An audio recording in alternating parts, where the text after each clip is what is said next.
बिस्मिल्लाहिर्रहमानिर्रहीम। तमाम तारीफें अल्लाह के लिए हैं, वही नेक लोगों का वली है। मैं गवाही देता हूँ कि अल्लाह के सिवा कोई भी माबूदे बरहक नहीं, वो यकता है, उसका कोई शरीक नहीं। और मैं ये भी गवाही देता हूँ कि हमारे नबी मोहम्मद सल्लल्लाहु अलैहि वसल्लम अल्लाह के बंदे और उसके रसूल हैं। या अल्लाह इन पर, इनकी आले पाक और तमाम सहाबा इकराम पर रहमतें, सलामती और बरकतें नाजिल फरमा। अस्सलाम वालेकुम। सिपाही बाबा टीवी के प्यारे दोस्तों, मेरी बहनों और मेरे प्यारे भाइयों, माह सफर का पहला जुमा आ चुका है और इस जुमे के दिन जो इस वजीफे को कर लेगा उसके दिन फिर जाएंगे, उसकी किस्मत बदल जाएगी और नसीब खुल जाएगा। अगर आप मुहर्रम में कोई अमल न कर सके तो सफर के महीने में बतलाए गए वजीफा से जरूर फायदा उठाएं। और सफर के बजट में से आज का वजीफा बहुत ही खास है और बहुत ही लाजवाब है, जो एक तस्बीह का अमल है। माह सफर के पहले जुमे को आपने किस वक्त और कैसे पढ़नी है, इस बारे में मुकम्मल तफसील जानने के लिए आपसे अल्तमांज है कि वीडियो को आखिर तक जरूर देखिएगा। याद रहे कि बंदा जब किसी के लिए दुआ करता है तो वो जल्द कबूल होती है।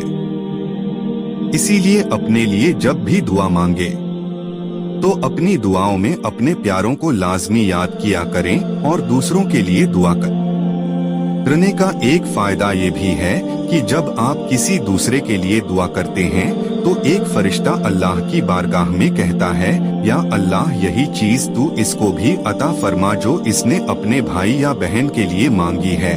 और याद रहे कि आपकी वो दुआ जो आप अपने किसी भाई या अपने किसी बहन के लिए मांगते हैं, वो इस दुआ की निस्बत जल्द कबूल होती है जो आप अपने लिए मांगते हैं। और जब आप दूसरों के लिए मांगते हैं तो अल्लाह आपको भी जरूर नवाजता है।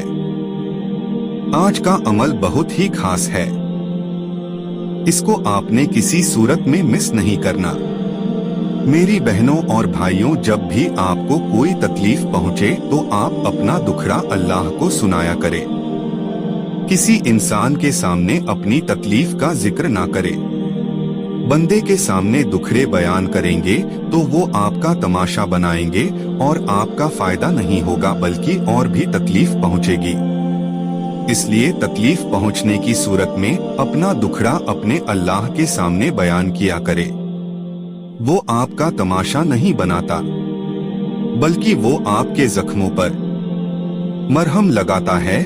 और जब आप अल्लाह के सामने अपनी तकलीफ बयान करेंगे तो आप महसूस करेंगे कि आपके दिल को अजीब तरह का सुकून महसूस होगा। हमारे अक्सर भाइयों और बहनों को शिकायत होती है कि हमारी दुआ जल्द कबूल नहीं होती, जिस वक्त मांगते हैं उस वक्त क्यों नहीं कबूल होती। तो इस बारे में आपको एक बुजुर्ग के हवाले से बताता चलूं कि एक बुजुर्ग थे, अल्लाह वाले थे। जब उनसे यही सवाल किया गया कि हम दुआ मांगते हैं तो अल्लाह ताला दुआ को उसी वक्त कबूल क्यों नहीं करता, तो उन बुजुर्ग ने जवाब दिया कि जब आप गुनाह करते हैं तो अल्लाह ताला गुनाह का अजाब भी उसी वक्त तो नहीं देता। प्यारे भाई और मेरी बहनों, बहुत ही खूबसूरत जवाब उन बुजुर्ग ने अर्ज किया, जिसमें बड़ी गहराई है। याद रहे कि सब अल्लाह की ही हिकमतें हैं। जिस तरह हम दुआओं का जवाब चाहते हैं, अगर इसी तरह से अल्लाह हमारे गुनाहों का अजाब भी फौरी देने लगे तो क्या होगा।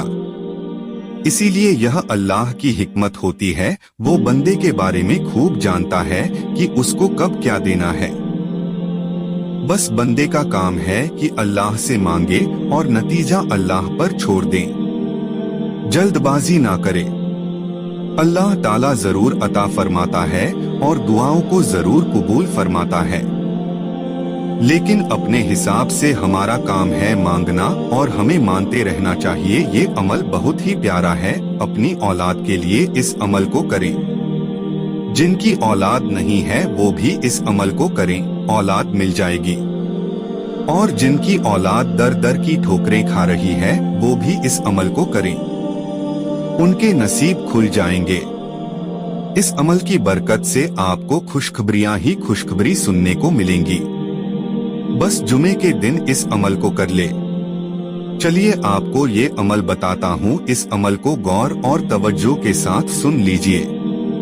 आपने एक तस्बीह 101 द आना एकी लेनी है और इसको 10 माला पढ़नी है। तस्बीह के हर दाने पर आपने अमल करना है। तस्बीह को अपने दाएं हाथ में लें और हर दाने पर ये कलिमात अपने पढ़ने हैं। बिस्मिल्लाहिर्रहमानिर्रहीम या मालिकुल हक को या जुल जलाले वल इकराम औवलो आखिर दरूद पाक जरूर पढ़ लें और इसके बाद तस्बीह के हर दाने पर ये कलिमात पढ़ें जो अभी आपको बताए। यानी पहले दाने पर आपने ये पढ़ना है बिस्मिल्लाहिर्रहमानिर्रहीम या मालिकुल हक को या जुल जलाले वल इकराम। फिर दूसरे दाने पर भी आपने यही पढ़ना है बिस्मिल्लाहिर्रहमानिर्रहीम या मालिकुल हक को या जुल जलाले वल इकराम। और इसी तरीके से तस्बीह के हर दाने पर ये कलिमात पढ़ना है और तस्बीह मुकम्मल कर लेनी है। माह सफर के पहले जुमे को फजर की नमाज के बाद या असर की नमाज के बाद इसको कर लें। पहला जुमा मिस हो जाए तो दूसरे या तीसरे जुमे के दिन भी इस अमल कर सकते हैं और जो भी हाजत हो उसके लिए दुआ मांग ले। अपने लिए जो मांगना है मांग लीजिए, इंशाअल्लाह आपको मायूसी नहीं होगी।